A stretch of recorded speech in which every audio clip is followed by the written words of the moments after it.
Today we have a very special guest for you. We have Phil Walker. Philip started his career as a teacher, then a consultant, now a leader, now an entrepreneur. This is a story of inherent flexibility, identifying opportunities and backing himself at every turn. This will be a masterclass. Phil, welcome. Thank you, René. What do you do at the moment? At the moment I run my own small niche advisory firm and we specialise in improving the productivity of certain firms. If a firm comes to us and says they want 2% improvement in performance, that's not of interest to me or any of my colleagues. Let me just define consulting for you, if I may. Consulting without engagement, without work, is nothing. I think at the essence of consulting, if you have the confidence balanced with humility to offer advice, it's predicated on the fact that you have something to say. The debate is, what do you believe in and what are you going to say? And if you believe in something, are you confident enough to put that in writing and publish it? In the industry, we call it thought leadership. So the complexity of how to treat customers is still a topic that fascinates me. And I think I managed to convince John Moynihan that that was a topic I was interested in and that I had something to say. You have a domain, you become well versed in it, you have the confidence, a bit of humility. What progresses you up to the top of a consulting business? Clients articulating the value that you deliver.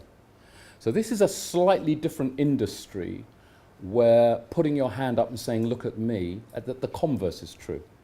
It will be clients putting their hand up saying, I've recognised what René has done today. And that's slightly different from most other industries that you might be tempted into. So if you like, the groundswell of opinion coming from clients back into the firm helped me progress through my career. What's the attributes and competencies and capabilities one needs to move to the leadership level of a consulting practice? The irony of the climb up the greasy pole to a partner is that when you're nominating somebody to be a partner who's totally focused on becoming a partner, the irony is as they become a partner, their whole focus needs to change from themselves back to the team. That is the only way to grow a practice. And then you've had some great CEOs sitting on this particular platform, and they will all talk about motivating and building great teams. And consulting, that is even more the case, because as I said, they sit behind the client, because it is the client at the forefront and the consultant takes the back seat. So it's about building great teams, René, as in any business. What to you constitutes that potential to be a great consultant? What are the 2 or 3 things you look for? Firstly, you need at least a foundation of a good education. That's just a condition of entry. I also looked at somebody who's been in the real world. And what I mean by the real world is in industry. I also look for somebody whose career may have taken a little dip, because this industry is quite tough.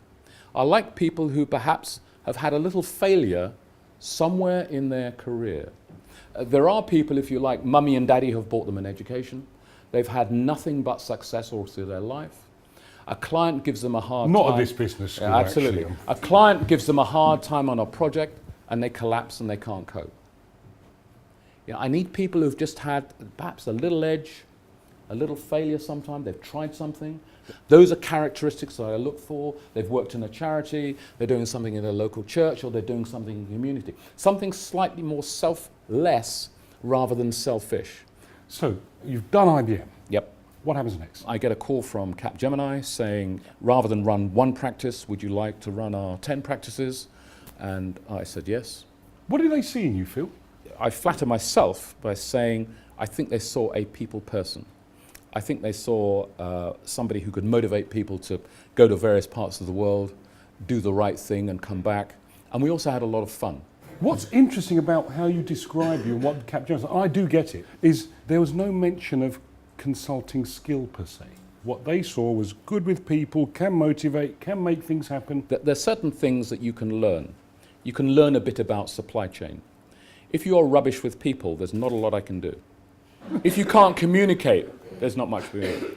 If you are bad with cultural nuances, then there's not much I can do. The rest can be trained. The rest really can be trained. So when you're looking for people to come into your practice, will you take them if they're thought leaders, if they're build, if they run? but they don't have the people skills. No, Why? no, because your business is in front of people. When you meet the people at the top of their profession, they make the most complex things seem so simple, so straightforward. Everyone in the room understood everything he said. That's a hell of a gift. And did you also notice that he shared everything? Didn't duck a question. Shared the good things and the bad things. That's why he's one of the best consultants I've ever met. Also, one of the best leaders I've ever met. And he says, I've got people skills. I think you've just seen, experienced what he means by people skills. Please, please, please, please, please, put your hands together. Give Phil a fantastic round of applause.